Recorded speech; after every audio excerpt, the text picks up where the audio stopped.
বাড়িতে যদি থাকে দুটো আলু, তবে কিন্তু দুপুরে বা রাতের খাওয়ার জন্য ভাতের সাথে এরকম একটা দারুণ লোভনীয় তরকারি তৈরি করে নেওয়া ভীষণই সহজ। কী দিয়ে তৈরি হচ্ছে, কেমন করেই বা তৈরি হচ্ছে, চলুন ঝটপট দেখে নিই। তার আগে বন্ধুরা, সকলের কাছে একটাই অনুরোধ, cook and bake with Moumita আমার চ্যানেলের নাম। অবশ্যই ভিডিওটা ভালো লাগলে একবার লাইক আর সাবস্ক্রাইব করে দেবেন। আমি এখানে সেদ্ধ করে রাখা আলুগুলোকে নিয়ে নিয়েছি। আলুগুলোকে এতটাই সেদ্ধ হতে হবে যেন আলুগুলো মাখলে পরে একটুও দানা ভাব না থাকে। এটা কিন্তু অবশ্যই মনে রাখবেন, যতটা সুন্দর আলুটা সেদ্ধ হবে তত ভালো কিন্তু আমাদের এই তরকারিটা তৈরি হবে। এবার রসুন 8 কোয়া, আদা 2 টুকরো আর কাঁচা লঙ্কা একটা নিয়ে বেটে নিয়েছিলাম, সেটা এর মধ্যে দিয়ে দিলাম 1 টেবিল চামচের মতন। তার সাথেই নুনটা দিয়ে দিলাম, অবশ্যই নিজেরা বুঝেই কিন্তু লবণটা ব্যবহার করবেন। এবার দিয়ে দিলাম এর মধ্যে বেসন দিয়েছি 1/2 কাপ মতন, আর দিয়ে দিচ্ছি পেঁয়াজ কুচি। বেসনটা অবশ্যই নিজেরা একটু বুঝে মাখা শুরু করবেন। এবার আমি এর মধ্যে ঘি দিয়ে দিলাম 8 টেবিল চামচের মতন। এবার সব কিছু একসাথে দেওয়ার পর কাশ্মীরি লাল লঙ্কার গুঁড়োও কিন্তু দিয়ে দিয়েছি 1/2 টেবিল চামচের একদমই কম। এবার মাখা শুরু করলাম। যখনই বেসনটা মাখতে শুরু করব, এর মধ্যে পেঁয়াজ রয়েছে, পেঁয়াজের একটা নরম ভাব রয়ে যায়, তখন কিন্তু অবশ্যই বুঝে আবারও লাগলে পরে বেসনটাকে অ্যাড করতে হবে। এখানে সামান্য পরিমাণে একটু তেল নিয়ে নিলাম, এতে করে দেখুন বেশ সুন্দর স্মুথ একটা মণ্ড কিন্তু আমাদের এখানে তৈরি হয়ে গিয়েছে, মানে ডো তৈরি হয়ে গিয়েছে।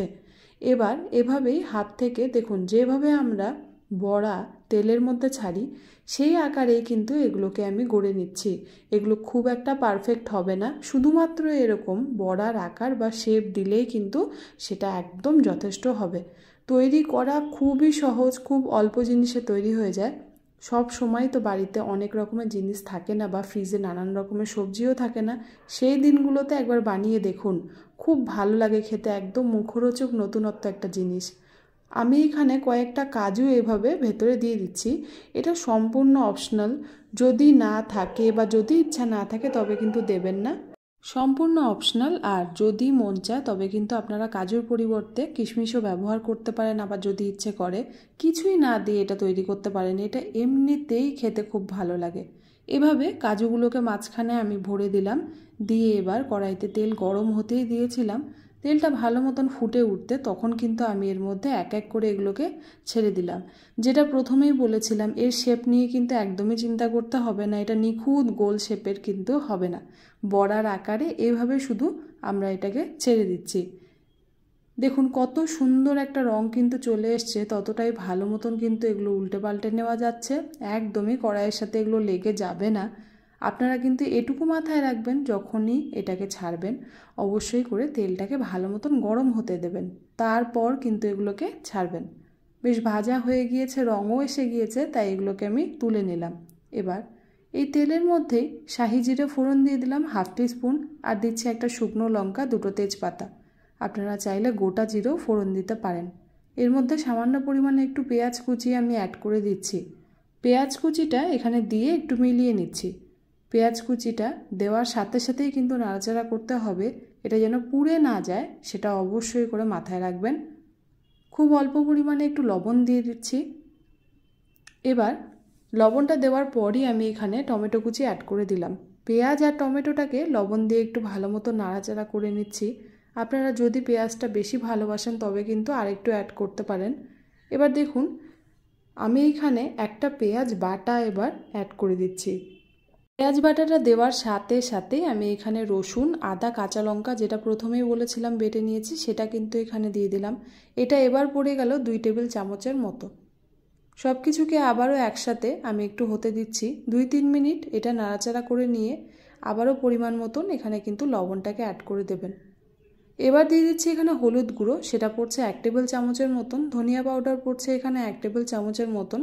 জিরা পাউডার এখানে পড়বে না, আমি এখানে দিয়ে দিচ্ছি কাশ্মীরি লাল লঙ্কার গুঁড়ো রঙের জন্য 1/2 টেবিল চামচের মতন। সব কিছু দিয়ে একসাথে এবার মিলিয়ে নিচ্ছি। গুঁড়ো মশলা একটু কিন্তু সময় দিতে হবে, যদি চান এই সময় আপনারা ঢাকা চাপা দিয়েও এটাকে হতে দিতে পারেন।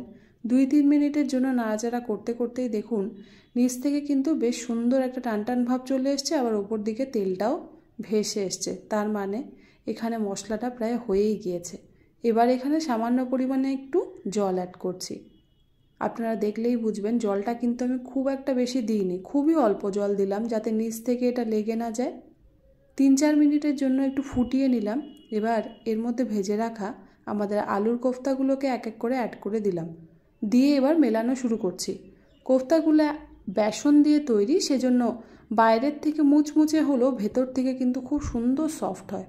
এবার ঝোলের মধ্যে যখন দিয়ে দিচ্ছি, 3-4 মিনিট যদি ঢাকা দিয়ে এটাকে তৈরি করতে পারেন তবে কিন্তু খুব সুন্দর হয় এটা খেতে। এই সময় গরম মশলা পাউডার দিয়ে দিচ্ছি 1/2 টেবিল চামচের মতন, আবারও একটু মিলিয়ে নিলাম, নিয়ে এটাকে একটু হতে দিচ্ছি। মোটামুটি 4-5 মিনিট হতে দিলাম। দেখুন রং তো খুবই সুন্দর চলে এসছে। এবার এর মধ্যে ফেটিয়ে রাখা টক দইটাও দিয়ে দিচ্ছি। টক দইটা অবশ্যই করে কিন্তু অ্যাড করার আগে ভালো মতন ফেটিয়ে নেবেন, তারপর কিন্তু অ্যাড করব।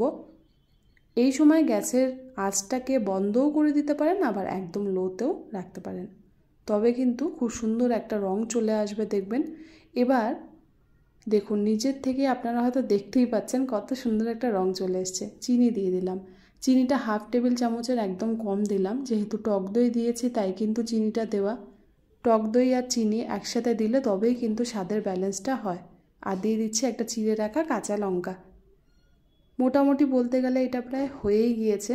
রংটা একবার শুধু আপনারা কাছ থেকে দেখুন কত সুন্দর এসছে। দিয়ে দিচ্ছি 1 টেবিল চামচের মতন এখানে এবার ঘিটা দিয়ে কিন্তু গ্যাসের আঁচটাকে আপনারা বন্ধ করে দিতে পারেন।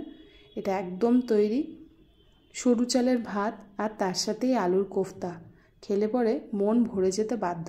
কাউকে না বললে সে কিন্তু বুঝতেই পারবে না এটা আসলে কি। ভীষণ নতুন একটা রান্না, আপনারা বাড়িতে করবেন, আশা করি বাড়ির লোকজনও সারপ্রাইজ হয়ে যাবে যে 2টো আলু দিয়ে এত সুন্দর পদ কিভাবে তৈরি হয়ে গেল। বন্ধুরা, সকলের কাছে একটাই অনুরোধ, আমার রেসিপিগুলো ভালো লাগলে অবশ্যই করে একবার চ্যানেলটাকে সাবস্ক্রাইব করে দেবেন। যেই রেসিপি ভালো লাগুক না কেন একবার লাইক বাটনটাকে প্রেস করবেন। তার সাথে সাথে আপনাদের মূল্যবান মতামত আমাকে কমেন্টসের মাধ্যমে জানাতে কিন্তু একদমই ভুলবেন না। আবার ফিরে আসবো নতুন কোনো রেসিপি নিয়ে বন্ধুরা। আজকের জন্য নিচ্ছি বিদায়। সবাই সুস্থ থাকবেন, ভালো থাকবেন। ধন্যবাদ।